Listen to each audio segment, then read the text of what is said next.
Everything you need is already inside of you.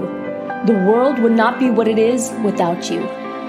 When we begin to create change within us, we begin to create change in the world around us. Your journey to becoming your best self as the whole person starts right now.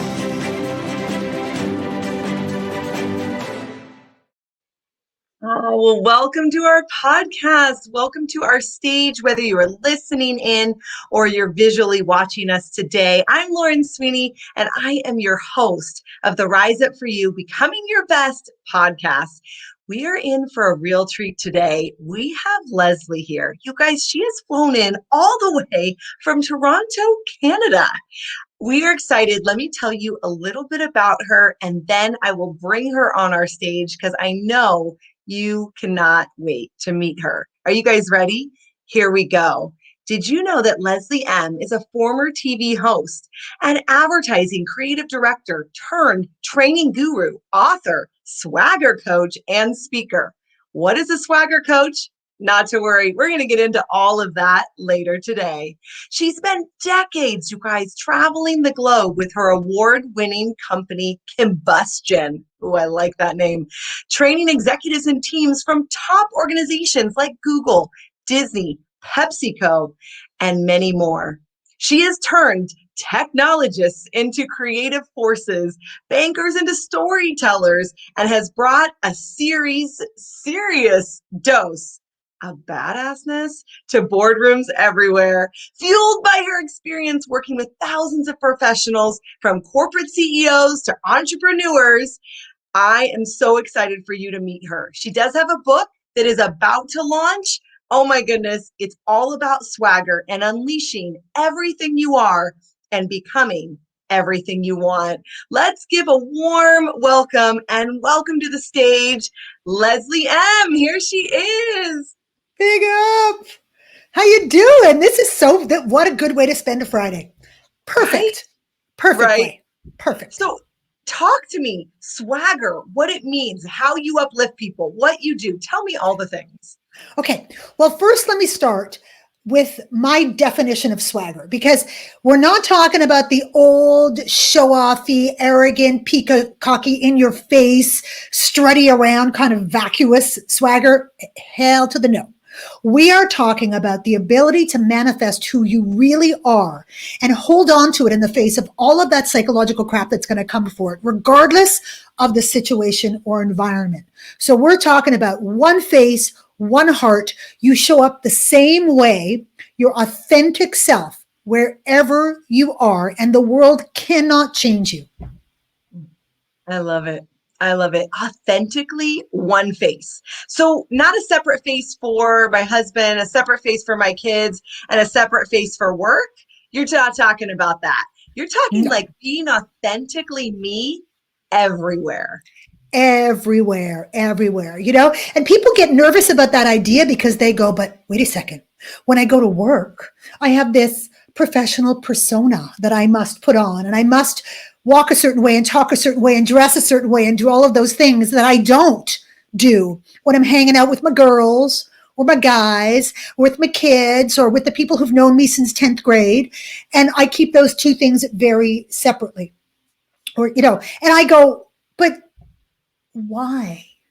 And the answer is that, and I discovered this through the years and years of working with people. And the thing that I found fundamentally true about all people in the working business world, didn't matter the country, didn't matter the culture, didn't matter the level of expertise or the title that they had, is that people did not believe that they could really be their authentic selves and be accepted and find success. They didn't believe that who they really were was good enough to get the success that they were dreaming of. So they felt like they had to put on a false front. They had to fake it. Totally. And you Not work true. with them and you break that myth, you break that belief barrier, and you remind them you do not need to. You don't need to. Because think about it. Think about where all of your power comes from. right? It comes from the inside of you. It comes from the core of all of your experiences and all the things that you face down and all of the facets of your personality. All of that stuff is the real you. And when you start to compartmentalize it or keep it stuck inside of you, you can't be at your full power. It's not possible. So you end up leaving so much about who you are off the table. And it just doesn't make sense. But when you come into that power and you start accepting who you really are and you learn how to use it, that's when things just go off the charts in terms of your personal power. I love it. What are some key strategies that you give people to regaining that personal power, that swagger that you're really talking about? Well, the first thing is to recognize where it's getting stuck.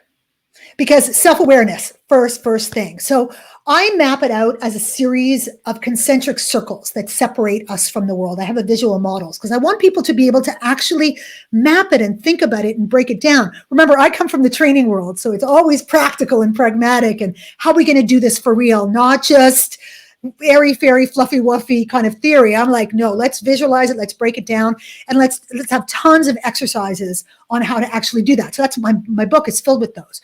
So I want you to imagine that the real you that we talked about, that authentic you, is in the middle, right? That's the core you, of that core of power. And there are these series of swagger blockers that separate you from the world. So we're going to start from the outside in, because the outside is the one that's closest to other people and the furthest away from you. And that's persona. It's the belief that you have to walk and talk and show up and dress and act a certain way in order to be accepted, in order to be taken seriously, in order to have credibility, in order to be given opportunities. It's that heavy coat that you put on every morning when you go to work and say, this is how I have to show up. This is what the expectation is of me, right? So that's the first thing that separates the real us from the world. If we go one layer in, the next one is ambition. Now, don't get me wrong. I am all for success. I'm all for aspiration. I'm all for going for your dreams. But the problem with ambition is that can often have us have ways of causing us to act in ways that are not really real for us. They're not authentic. So again, it's I'm going to have to behave these ways in order to be taken seriously and to have that credibility. And I might act in ways that are not always aligned with my values. And I'm very focused on up the ladder. I'm looking up to the next rung of the ladder, and that's where I focus all of my energy. And when we do that, by definition, we don't tend to focus a lot inwards, which is really where we all should be focusing inwards. We sure as heck don't focus left and right to our colleagues and our peers.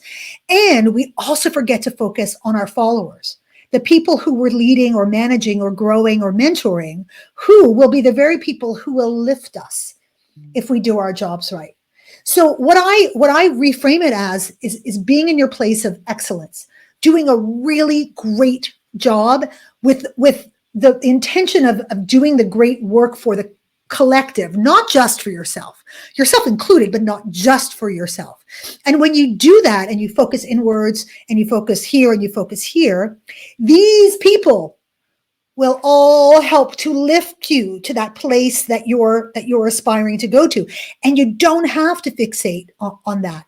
So that problem with ambition, the fact that it gets us to behave in ways that even sometimes we're not so proud of, you have ambition reinforcing persona. Next layer in is insecurity. Insecurity is all of those what ifs. What if I don't dress a certain way? What if I don't show up a certain way? What if I don't act like that? What if I don't, talk this person up? What if I don't get accepted into that? And all those what ifs just keep us locked and spinning because there are no answers in insecurity. There are only questions. And it's like the podcast from hell that just keeps playing this tape that says, anything could happen, anything could happen, anything could happen. And because the brain does not like insecurity, it doesn't like uncertainty, what it's going to do is err on the side of caution and assume that things are going to go badly so it can prepare and protect itself. It is the core reason for the imposter syndrome because you're trying to to outsmart the insecurity. And instead, you end up faking it. You think, if I can pretend that everything is perfect, I won't have these thoughts in my head. Well, we all know that doesn't work. So now you have insecurity reinforcing ambition, which reinforces persona. Next layer in is fear. Fear is the end of the what if story. Because fear says bad things are going to happen. What if I don't walk a certain way and talk a certain way and show up a certain way? Bad things are going to happen. What if I don't behave this way and I don't do that thing? Bad things are going to happen. And none of us are comfortable in fear. So we'll do anything to move away from fear. We don't like it. And again, because the brain wants the certainty, it'll tell us that bad things will happen just in case they do. So now we have another reason to not reveal who we really are, because we assume that it's correlated with bad things are going to happen. The last layer in is pain. Pain is proof. Pain says, oh, I tried that once. I showed people who I really was, or I took a risk, or I was vulnerable, and a bad thing happened. And it hurt, and I don't want to go back there. I'm going to spend all of my days moving away from that possible pain ever happening again. And I have scar tissue now. And even if that pain is old, pain has an incredibly long memory. So it will keep reminding you. You screwed up a presentation in grade 4 on tree frogs. You're 37 years old and you're doing a presentation in front of, a management team, and you're falling apart because you still have the memory of the pain. So it's going to keep you locked in that. So now you have pain reinforcing fear, reinforcing insecurity, reinforcing ambition, reinforcing persona. And there you are, stuck inside. And anytime you try and get the real you out into the world, it has to navigate and negotiate through all of these blockers.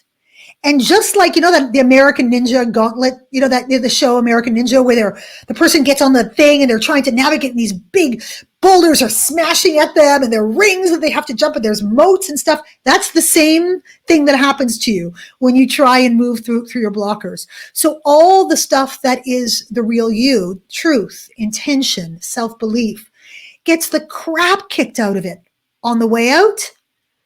And then when the world experiences it, even if the world celebrates it and says, you are the best thing ever, we loved who you really are, that validation now has to make its way back through all of those blockers. And you know how we do? We go, oh, I wonder, did that person really mean it? It's like, I wonder if they just said it so that they looked good in front of somebody. Oh my God.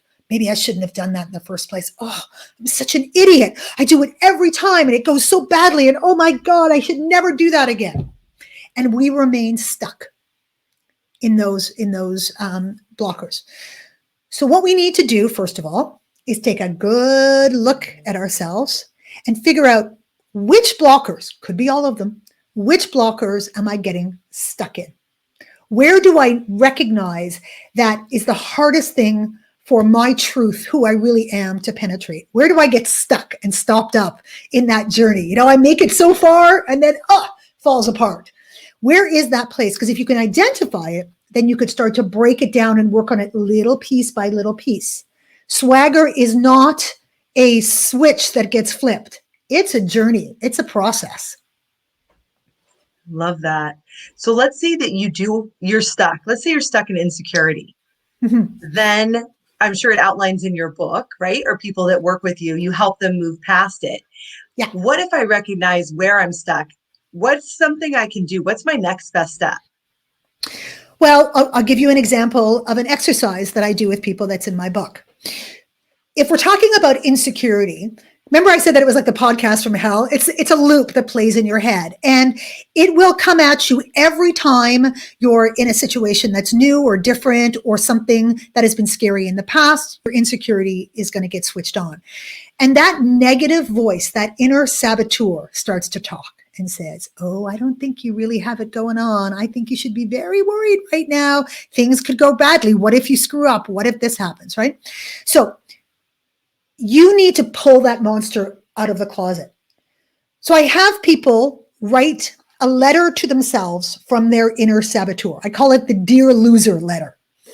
And you want to let it rip. Like everything that voice is saying to you about any and every horrible thing, get it out on paper. And it should really resonate. To me, my inner saboteur has a voice like the Grinch. And it's like, dear loser, you think you're so fantastic, but really nobody wants to listen to what you have to say. Like you really got to let it rip and say all of those terrible things that you say to yourself every day. Get it all out. And then you got to outsmart it. So what I have them do is then write a rebuttal to the Dear Loser letter, but they've got to use facts, only facts, because the inner saboteur does not like facts. It likes supposition and imagination and all of the uncertainty and stuff.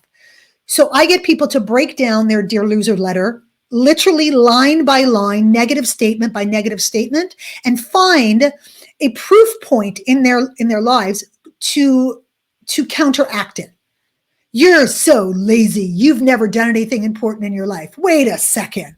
Actually, I've done these 6 things and I'm really considered this and people really appreciate that. Oh, okay. No one's going to listen to what you're saying. You have no credibility. Oh, really? Then why am I able to do this, this, and this, right? So you write that rebuttal letter. Then once you've done that, you sort of have the yin and the yang. You have the negative voice, but then you have your voice of that inner celebration, that swagger voice. And then I get them to condense it into a swagger mantra, which takes all of those facts and just reduces it into an incredibly powerful statement that you will use moving forward to stop the inner saboteur in his, her, or their tracks. So as soon as they start to dock, you go, I am the swagger queen and nothing and no one can stop me, or whatever yours might be. And you have to do it over again, but you start to literally record over that voice because that tape is going to play. If you tell yourself to just not listen to the voice in your head, it doesn't work.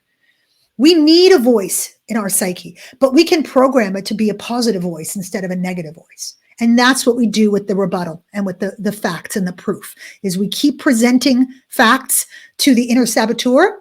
And then what I always tell people that I work with is it's like, from the Wizard of Oz, when the Wicked Witch comes down after, when Glinda the Good Witch is there and the Wicked Witch comes and the Wicked Witch is making all these threats. I'm going to do this and I'll get you, my pretty, and your little dog too. And Glinda the Good Witch says, be gone with you. You have no power here. Be gone before someone drops a house on you. And then at the end of the story, how do we kill the witch? By throwing water on her. The most banal thing in the world can end the Wicked Witch. So I say that swagger mantra is like throwing water on the witch. And while you're learning how to do it, every time the voice comes, you say, be gone with you. You have no power here. Be gone with you. You have no power here. I love that, Leslie. So great. Be gone with you. You have no power here. You have no power here. And even that visual of the tape, the mind's the tape. And I so agree with that. We tell our clients that too, that just saying, well, I'll just ignore the voice, or the voice will maybe stop one day. It won't. If only. Oh, this is just amazing. I know you have a freebie for our audience too. Tell them what they can get when they go to swaggerthebook.com. Well, there's a couple of cool things. If you go to swaggerthebook.com, you can download your proof of swagger assessment to see where you currently are in your own swagger journey. It's a little assessment and you score yourself and you end up with a swagger score. And that will give you an idea of where you are right now and maybe even a sense of what area you might be getting stuck in and how should you be focusing your energy. So that's a little fun thing. Also, you can join the Swagger Collective. And if you join the collective, you're going to get the first chapter of the book free. And you get little pre-order perks for the book. And it's not a subscription thing per se. It was just like, I love my people. And I was like, I just want to do something nice for my people. So when I have something to give you, I go, hey guys, here's a thing. Here's a swagger perk. So it's a nice little community of like-minded people. So if I'm on Clubhouse, I'll let people know, or if there's something going on, I'll let people know. I love it. Can they join the Swagger Collective by going to theswaggerthebook.com? They sure can. They sure can. And I'll tell you a secret, but don't tell anyone. I won't tell anyone. If you're part of the Swagger Collective and you choose to pre-order the book, well, you got to decide if that's what you want to do. What happens is all you got to do is send me proof of purchase for one copy, and you're going to get the Swagger workbook as a gift. It's like a 40-page workbook. So I pulled all the exercises out of the book. They're all in the book, but I pulled them out into a separate workbook. Plus, I've added a whole bunch of bonus exercises as well. And that's the only way that you can get it, unless you order a whole bunch of books. But for my peeps, my beautiful Swagger Collective, you're going to get one if you order the book. I love that. Oh my gosh, I'm totally going to do it. Theswaggerthebook.com. Join the Swagger Collective. Pre-order Leslie's book. And who doesn't want a bonus? I want a bonus. All my friends want a bonus. Of course you do. I love having the workbook separate because I might not want to write in my actual copy of the book. I might want to do exercises, and I want to take the Swagger quiz. I want to get a Swagger score and see how Swagger-ish I am. Swagger-ish, Swaggerlicious, Swagger-filled, Swaggery. Swagger's a great word. You can use it for everything. I love it. Leslie, we could talk for hours.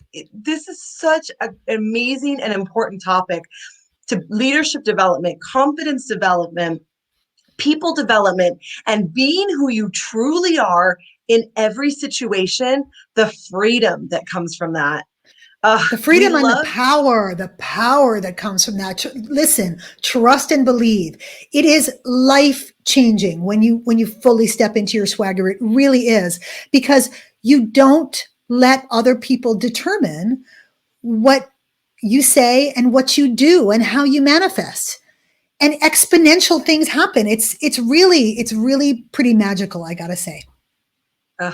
Exponential manifestation in every area of our lives. I'm here for it. Leslie, it's been so great having you on our podcast today. I can't wait for everyone that's watching live. Be sure to comment below. If you're listening on the podcast platform, we will put all the links into the chat as well. Leslie Elm, folks. Swagger. You definitely need to go and pick up her book. Well, wasn't it great having Leslie on today? Oh my goodness. What amazing tidbits. We could have talked for hours more. I'm Lauren Sweeney, and I'm your host of the Becoming Your Best podcast and webinar series here at Rise Up For You. If you are watching live, this Monday, March 8th, is International Women's Day, and we are throwing a party, a live party. We already have 1,000 women registered from all across the globe. So make sure, if you haven't registered yet, please do so. We have executives from the Female Lead, Pepsi, Etsy, LA Fitness, Google, and many more. All you do to register is go to riseupforyou.biz/women's conference. Thank you for joining us today, and may you rise up.